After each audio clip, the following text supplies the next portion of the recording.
Following last week's agreement by the European Council on the European budget 2014 to 2020, the President of the European Commission, José Manuel Barroso, along with European Council President Van Rompuy, discussed the outcome at the European Parliament's Open Conference of Presidents. Addressing members of Parliament, he said the disappointing reduction was the result of the balance struck between a majority of member states who had supported the Commission and some net contributor countries who wanted deeper cuts. He stressed that without appropriate mechanisms for flexibility, the €960 billion EU budget would simply not work. An essential point for the next MFF is flexibility.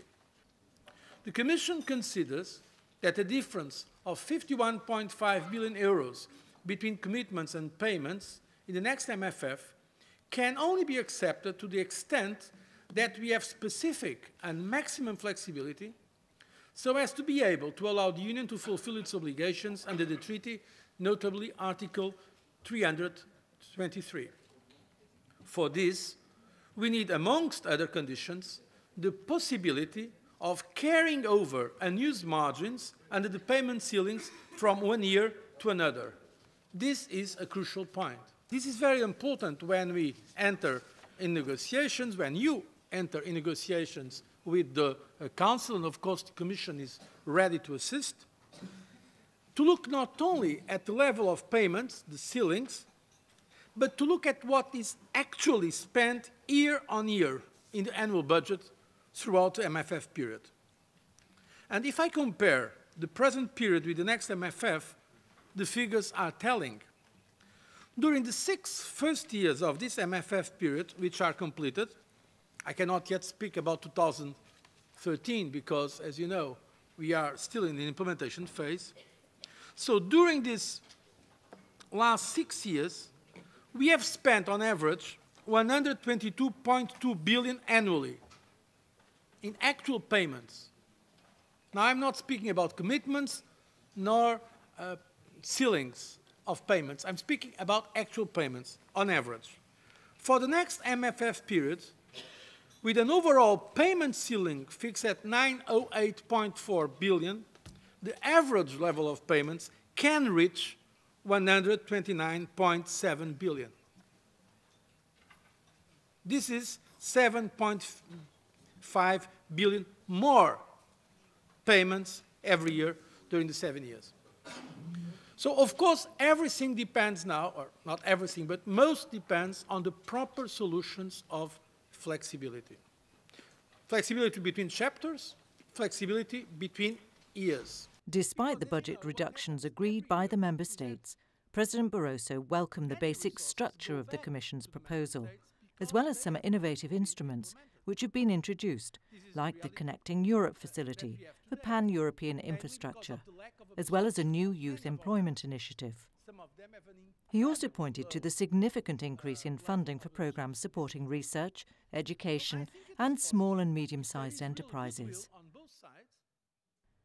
Speaking later that day at a conference organised by ESPAS, the European Strategy and Policy Analysis System, to shape Europe's political decisions towards 2030, President Barroso stressed the challenge would not be so much the trends, but the political ability to shape them. In the President's view, European integration is part of the answer to face Europe's future challenges. He recalled the European Commission's blueprint for a deep and genuine economic and monetary union, which provides a vision for a strong and stable architecture in the financial, fiscal, economic and political domains. Still on Monday, President Barroso met with the Malian Prime Minister, Django Sissoko, in Brussels. He said the European Union will hold an international donor aid conference on Mali in mid-May to help with the reconstruction of the country, stressing that this would be another demonstration of Europe's pledge and commitment to the stability, unity and development of Mali. The EU has already released €20 million in development aid to Mali, and gradual resumption of development cooperation worth €250 million is currently being prepared.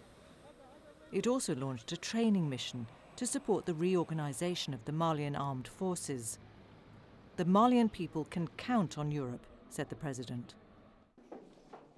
Receiving on Tuesday the Prime Minister of Kosovo, Hashim Thaçi, to discuss the country's European integration, President Barroso said that talks towards a stabilisation and association agreement with the European Union could start this year, provided that Kosovo keeps the path of political reforms. He mentioned that substantial progress has already been made on public administration reform, the protection of minorities and the rule of law. The President then pointed out that the results of the upcoming dialogue between Prime Minister Thaçi and Serbian Prime Minister Dačić are critically important for EU relations with both Kosovo and Serbia, and wished the Prime Minister courage and wisdom for the days ahead. On Wednesday, President Barroso met the newly elected chairperson of the African Union Commission, Nkosazana Dlamini-Zuma, to discuss strengthening international bilateral and economic relations between the EU and African countries. The President welcomed Dr. Dlamini-Zuma's determination to tackle issues such as education, health, agriculture, trade, science and technology, as well as youth and women empowerment, and added that the European Commission remains committed to the economic and social development of African countries. The College of European Commissioners will meet African Union counterparts in April 2013 in the Ethiopian capital Addis Ababa to launch preparations for next year's Africa-EU summit. Following last year's visit to Oslo on the occasion of the Nobel Peace Prize award to the EU, President Barroso held talks with Norwegian Prime Minister Jens Stoltenberg on Friday in Brussels. The two leaders discussed a number of bilateral and regional issues.